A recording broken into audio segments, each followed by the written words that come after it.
Baik, ahibati fillah. Di bulan Sya'ban ini ada malam nisfu Sya'ban. Ada apa dengan malam nisfu Sya'ban ini? Ternyata ada banyak hadis yang menyebutkan tentang malam nisfu Sya'ban. Pertemuan sekarang anak akan sebutkan hadis yang sahih. Nanti di pertemuan yang akan datang kita akan bahas hadis-hadis dhaif yang berkaitan dengan nisfu Sya'ban. Apa tujuannya? Agar kita tidak salah beramal. Kadang-kala orang itu beramal gara-gara mendengar hadis dhaif, bahkan ada hadis palsu.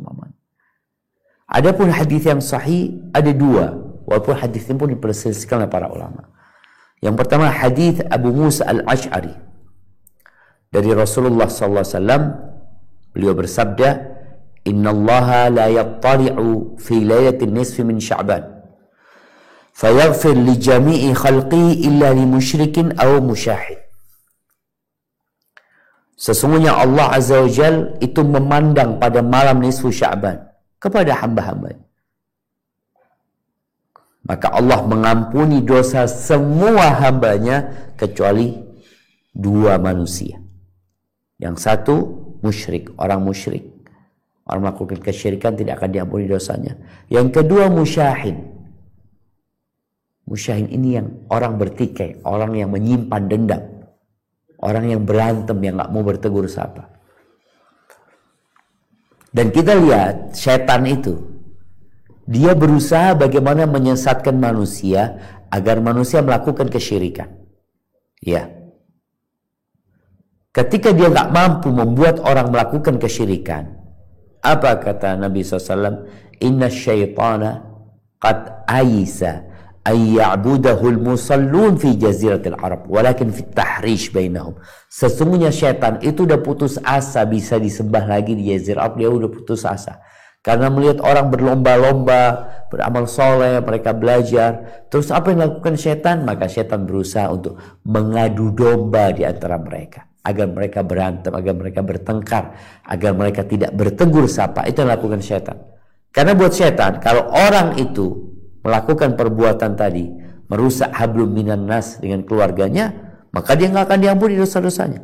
Maka syaitan punya kawan lagi ke neraka. Kemudian hadis yang kedua riwayat Abdullah bin Amr bin al-As radhiyallahu anhu, bahwa Rasulullah sallallahu alaihi wasallam bersabda, Yattali'ullah ila khalqihi lailatan nisfi min Sya'ban. Allah memandang kepada hamba-hambanya pada malam nisfu Sya'ban, fayaghfir li'ibadihi illa al-itsnain. Allah mengampuni semua hamba-hambanya kecuali dua orang. Sama, musyahin wa qatilu nafs. Kalau di sini musyahin orang yang menyimpan dendam dan orang yang membunuh dirinya. Itu nggak diampuni sama Allah Azza wa Jalla. Maka ahibati fillah, kita perlu renungkan dua hadis yang baru saja kita dengar. Hadis yang pertama itu diriwayatkan oleh Abu Dawud dan Ibnu Majah dan Daruqutni dan dihasankan oleh Syekh Albani rahimahullahu taala. Hadis yang kedua itu riwayat Abdullah bin Amr bin As, itu hadis riwayat Imam Ahmad dan Al-Mundhiri dan dihasankan oleh Syekh Albani rahimahullahu taala. Baik, kita renungkan dua hadis ini. Yang pertama, Allah mengampuni untuk semua hamba-hambanya pada malam nisfu Sya'ban. Maka berarti kita perlu hati-hati, jangan sampai kita melakukan kesyirikan. Jangan sampai kita menyimpan dendam. Oh, ana memutus silaturahim sama fulan, ini mau diangkat nih. Kok nggak baikan sama fulan, nggak diangkat amalannya, nggak diampuni dosa-dosanya. Jadi kita perlu mengecek kondisi hati kita. Kalau memang ada orang-orang yang mungkin kita tidak mau mengenal dia lagi, tidak bertegur sapa sama dia lagi, dia saudaramu, ucapkan salam paling tidak.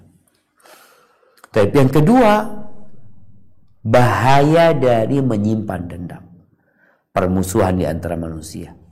Allah nggak ngampuni dosa-dosa orang yang menyimpan dendam.